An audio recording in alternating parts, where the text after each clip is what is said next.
Testing, testing, yeah.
Okay, colleagues, can I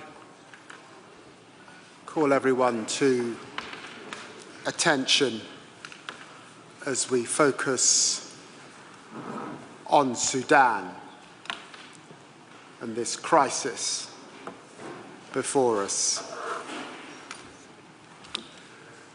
2 years on from this war starting, with front lines shifting again, I fear that many onlookers feel a sense of déjà vu. The country's fraught history also means that some conclude that further conflict is effectively inevitable. Many have given up on Sudan. That is wrong. It's morally wrong when we see so many civilians beheaded, infants as young as 1 subjected to sexual violence, more people facing famine than anywhere else in the world. We simply cannot look away. And as I speak, civilians and aid workers in Al Fasher and Zamzam IDP camp are facing unimaginable violence, with over 4 million refugees having fled the country and instability spreading far beyond Sudan's borders. It's also strategically wrong to forget Sudan. And that's why, as Foreign Secretary, I refused to turn away. I felt a duty to confront this war's horrors head-on. I've, of course, been to the Sudanese borders and met with survivors. I've called out attacks on civilians and humanitarian workers in the United Nations, and I've doubled our aid to Sudan. And today I'm announcing a further £120 million worth of support. But the biggest obstacle is not a lack of funding or texts at the United Nations. It's a lack of political will. Very simply, we have got to persuade the warring parties to protect civilians, to let aid in and across the country, and to put peace first. And so we do need patient diplomacy, and bringing together this group today, focusing, of course, on the areas where we agree, but building out from there is very, very important today, indeed. Today's goal is then to do just that. We all want to see Sudan's sovereignty and territorial integrity upheld. We all want to see a united state with functioning institutions. We all want to see Sudan's civilians protected and the millions of displaced people able to return to their homes. This is a strong basis to agree the steps needed then to relieve the suffering and to end this awful war. I hope across our 3 sessions we can agree to set out principles for our future diplomatic engagement. When I met with Sudanese refugees in Chad, I was frankly humbled by their resilience. In the face of unimaginable trauma, they had not given up on their country or the communities around them. For their sake, we cannot resign ourselves to inevitable conflict.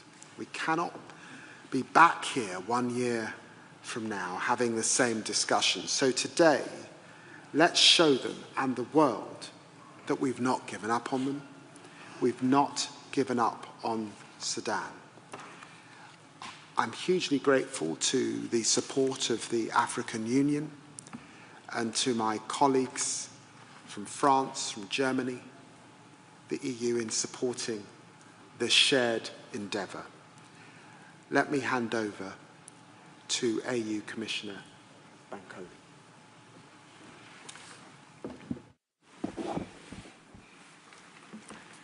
Thank you, Foreign Secretary. The core message today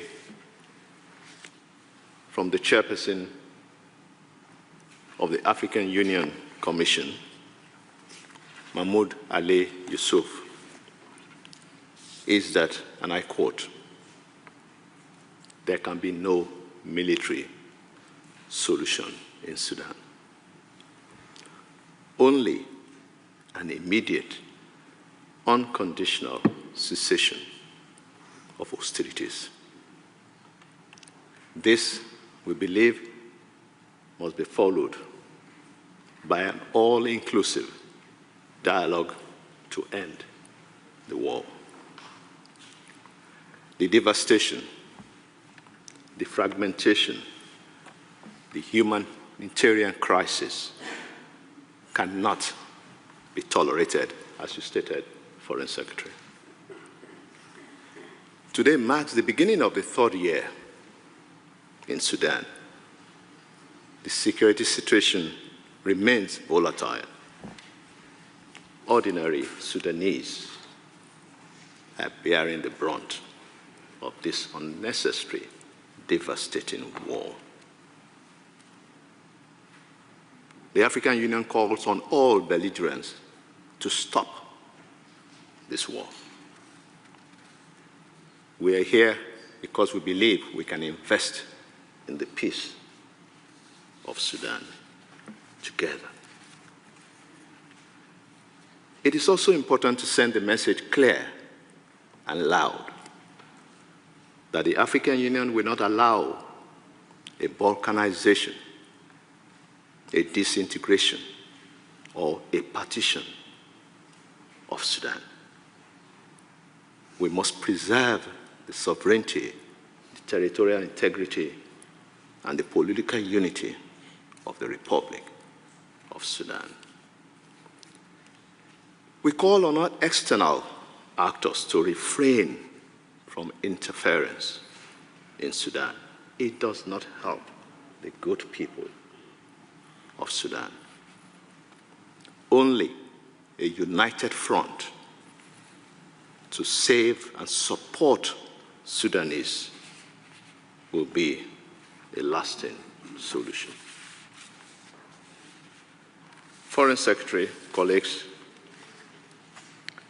our ultimate goal as the African Union is to end the war with your support, with IGAD support, with the League of Arab States, with the intergovernmental body called IGAD. But it must be Sudanese-led, Sudanese-owned, the political dialogue process that we cherish. The African Union roadmap adopted by our leaders has clear 6 pillars that has comprehensively outlined the immediate needs and aspirations of the Sudanese people. It is time to support and expedite the implementation of this roadmap. In conclusion, Foreign Secretary, the African Union reaffirms a coordinated and integrated global approach to resolving this crisis. This must be the legacy of the London Sudan Conference. It is a landmark moment for us, for international partners and friends of Sudan, to provide a pathway to an enduring peace and stability. A new Sudan is possible, but for us, it must be anchored on one thing: the restoration of a civilian-led, constitutional, democratic order. I thank you, Foreign Secretary, for co-chairing this process. This conference builds on the work of France last year, and I'm very grateful for Jean-Noël Barrot for co-hosting with me. Jean-Noël. Mesdames et Messieurs les ministres, Mesdames et Messieurs les représentants des Nations Unies, de l'Union africaine, de la Ligue des États arabes, de l'Union européenne et de l'IGAD. Il y a 2 ans, le 15 avril, le destin de dizaines de millions de Soudanaises et de Soudanais a basculé lorsque le conflit entre les forces armées soudanaises et les forces de soutien rapide a éclaté. 2 ans après, nous devons continuer d'agir collectivement pour que ce conflit ne tombe pas dans l'oubli, pour y apporter une réponse concrète. La France se tient aux côtés des Soudanaises et des Soudanais. Comme toi, cher David, je me suis rendu auprès des réfugiés à la frontière entre le Soudan et le Tchad en novembre dernier, au contact des réalités que vivent les Soudanaises et les Soudanais, y compris celles et ceux qui ont été contraintes de se réfugier dans les pays voisins. Et j'en ai tiré 3 convictions. La première, c'est que nous devons rester pleinement mobilisés pour soutenir la réponse humanitaire. Elle est vitale pour les Soudanaises et les Soudanais. Il y a 1 an, la conférence de Paris avait permis de lever plus de 2 milliards d'euros pour appuyer les populations affectées par le conflit. Nous pouvons nous féliciter que la quasi-totalité des engagements financiers humanitaires ait été décaissée. Nous avons collectivement tenu nos promesses et je tiens à saluer la mobilisation européenne qui a été cruciale. Et je sais, cher Hadja, que l'Union poursuivra son action. Mais la situation se dégrade chaque jour davantage. Nous devons donc tous nous mobiliser. Et c'est pourquoi j'ai décidé d'allouer 50 millions d'euros supplémentaires pour soutenir l'action des agences des Nations Unies et des organisations non gouvernementales au Soudan et dans les pays voisins en 2025. En réponse aux demandes formulées lors de la conférence de Paris, des avancées ont été réalisées en matière d'accès humanitaire, dont la réouverture du couloir d'Adré entre le Tchad et le Soudan. Je salue à cet égard cette décision importante prise par les autorités dirigées par les forces armées soudanaises, mais ces progrès demeurent toutefois insuffisants. Nous y reviendrons ultérieurement. La deuxième conviction, c'est que la communauté internationale doit agir pour favoriser les conditions d'un règlement négocié du conflit. Il y a 1 an, nous avons adopté à Paris une déclaration de principe forte qui a démontré notre capacité à nous rassembler. Alors que le conflit évolue, nos discussions aujourd'hui doivent nous permettre d'avancer dans la même direction au service de la paix. Et pour cela, les acteurs étrangers impliqués dans le conflit doivent arrêter d'apporter un soutien militaire aux partis et s'abstenir de toute action qui alimenterait les combats. Pour cela aussi, les Nations Unies ont un rôle à jouer pour renforcer les efforts de médiation en cours et proposer une sortie de crise. Ma troisième conviction est qu'aucune solution durable ne sera apportée au conflit si les acteurs civils sont exclus du processus de paix. Pour que les armes se taisent, il faut que les voix de la société civile puissent s'exprimer. Il y a 1 an, nous avions fourni un espace à Paris à une diversité d'acteurs politiques et sociaux soudanais afin qu'ils puissent dialoguer librement et articuler leurs efforts visant à faire émerger une solution politique. La France a pris note de la feuille de route présentée par les autorités dirigées par les forces armées soudanaises pour restaurer une transition politique. Elle rappelle l'impératif d'une participation effective de tous les acteurs civils dans le cadre d'un processus unique. À cet égard, je suis particulièrement préoccupé par les intentions exprimées par différents acteurs de former des gouvernements de manière unilatérale et en dehors de tout processus de résolution du conflit. Disons-le clairement, l'unité du Soudan doit être préservée.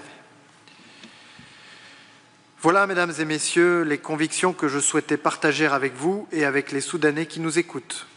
Nous n'abandonnerons pas le Soudan, parce qu'il en va de notre sécurité, de notre responsabilité comme membre permanent du Conseil de sécurité, responsabilité que nous exerçons conjointement aujourd'hui avec David.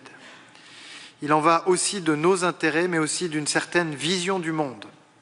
Une vision qui conduit la France à demeurer fidèle à son engagement de soutenir l'aspiration du peuple soudanais à la démocratie après la révolution de décembre 2018. Chers collègues, je forme le vœu que nous n'ayons pas à nous réunir l'an prochain, sinon pour célébrer la paix retrouvée au Soudan. Agissons ensemble avec résolution et en coordonnant nos efforts pour qu'il n'y ait pas de troisième anniversaire. Je vous remercie.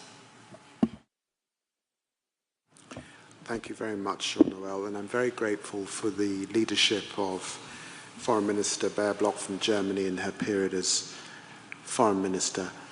Annalena. Thank you very much, dear Minister, dear David, for bringing us here together. This is very important in these days, ladies and gentlemen. My stomach hurts. I want to go home and play with my friends. End of quote. That is what 7-year-old Saki from Sudan said to his mothers shortly before he died in her arms. He died of anemia. His family did not have enough to eat. Saki's family is one of a million in Sudan. When we are reading headlines in European media about the so-called forgotten crisis in Sudan, I ask myself, how can we forget about children like Saki, one of a million? How can we forget the world's largest humanitarian crisis? The 30 million who cannot survive without humanitarian assistance. The horrific reports of women and children being raped. When I was in one of these refugee camps, speaking to a mother, telling me that her daughter cannot get up anymore after being raped several times before coming to the refugee camps. There are no words left. The reported atrocities, such as the people trapped in El Fasher and the hundreds of civilians and aid workers that have reportedly been killed this weekend. We cannot forget them, because every life matters. This war must end, and if it continues, there will not be any winner at all. We all lose humanity. Therefore, I would also like to underline 3 priorities. 1, humanitarian assistance. Germany is today pledging an additional 125 million euros for Sudan and their neighboring states. But we must ensure that humanitarian assistance can actually reach those in need most, children like Saki. And I want to be crystal clear as well. No amount of humanitarian assistance will be sufficient if this war continues. As said by the African Union, there cannot be any military solution. This war must end. Therefore, second, all external actors must work towards de-escalation. Those who seek to gain power or influence in Sudan through military or financial support are fueling the flames of conflict, and they should see the face of Saki and the raped girls and women every day. We therefore urge all external actors to use their power responsibility in order to shape a secure and peaceful region. Third, the parties to the conflict must finally come to the negotiation table. We firmly support the African Union and the United Nations in taking the lead towards a lasting peace. And I would also underline the words of my French colleague and my British colleagues. We had a good meeting in Paris, and we were a couple of steps further than we are right now today. So we have to continue to work on that roadmap. A first step for a lasting ceasefire could be an agreement for the protection of critical infrastructure as proposed by the European Union. And those who are definitely ready for peace are the people of Sudan, the millions of innocent. We need them, we need the civilians, for a political process that empowers the Sudanese people to shape their own future. Because they are not forgetting about their people. They are not forgetting about the children like Saki. They are not forgetting about the survivors of sexual violence, the millions of people who had to flee their homes, and we are standing by their side. We will continue our work until we see peace also in Sudan. Thank you. Thank you very much, Anna-Lena, and I'm very grateful. I think the whole world is very grateful for the huge, huge financial contribution of the European Union. Commissioner Lammy. Very good. Thank you. Thank you, Minister. Thank you, David. Ladies and gentlemen, dear friends, I would like, first of all, to thank you all for your commitment to the people affected by the war in Sudan. I was in eastern Chad just last week, and I saw the devastating impact of this conflict on refugees, especially women and children. What I saw, what I've heard, was horrifying, just heartbreaking.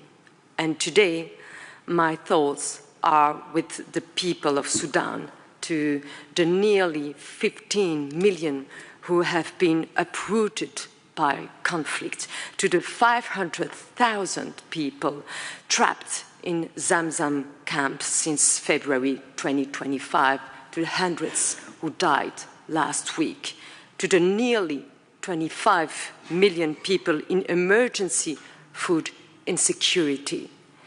I also saw the courage and dedication of the humanitarian workers feeding the hungry and saving lives, and sometimes, unfortunately, losing their own lives. The EU is more committed than ever to get humanitarian aid to those who need it most, both in Sudan and neighboring countries. But we must have unhindered access. That was my main message when I was in Chad, last week. I praised also the open and welcoming policy of Chad to welcoming the refugees. The EU, with our member states, is keeping the Sudan crisis high on the agenda, for example, through high-level events. We also organized a joint event with UNHCR last week on the regional dimension of the crisis with my friend Filippo Grandi. The unprecedented humanitarian challenges in Sudan require a united front and a powerful collective advocacy. We must speak with one voice to demand respect for international humanitarian law, the protection of civilians, including humanitarian workers, and unhindered access for humanitarian aid in Sudan and in the hard-reach areas. The EU has made available €282.5 million this year for the crisis in Sudan. This covers humanitarian, development and stability programs, both in Sudan and the neighboring countries. But this funding will not be enough, so we need strong collective action.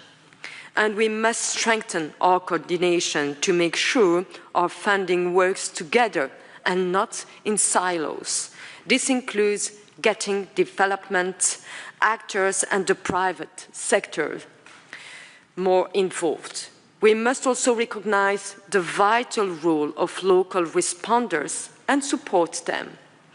A principled, timely, and flexible approach is crucial for donors to support the vital work of humanitarian organizations. The Sudan crisis is the largest humanitarian crisis in the world, and I'm committed to keeping it high on the global agenda. Let's make sure today's discussions lead to much-needed relief for the people of Sudan. They are counting on us. We cannot look away. We all have a responsibility. We need to take this responsibility all together. Thank you. Well, thank you. And with that, I think the media are now departing.